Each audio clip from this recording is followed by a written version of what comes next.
একদা মক্কা নগরীতে প্রচুর ঝড় বৃষ্টি শুরু হলো। ঝড় বৃষ্টির প্রবল দাপটের ফলে জমজম কূপটি বালিতে পরিপূর্ণ হয়ে জমজম কূপ থেকে পানি উদ্গীরণ হওয়া বন্ধ হয়ে গেল। ফলে মক্কাতে পানির সংকট দেখা দিল। কোথাও কোনো পানি ছিল না। মক্কাবাসীগণ এদিক সেদিক ছুটতে লাগলো পানির জন্য, কিন্তু কোথাও কোনো পানি না পেয়ে তারা দিশেহারা হয়ে পড়ল।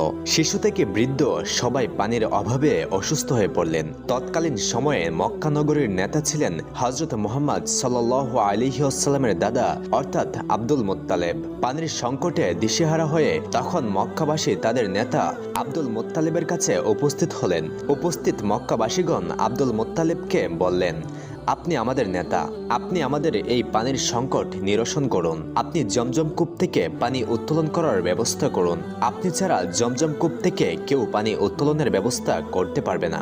যদি জমজম কূপ থেকে আমরা পানি না পাই তাহলে আমরা সবাই অসুস্থ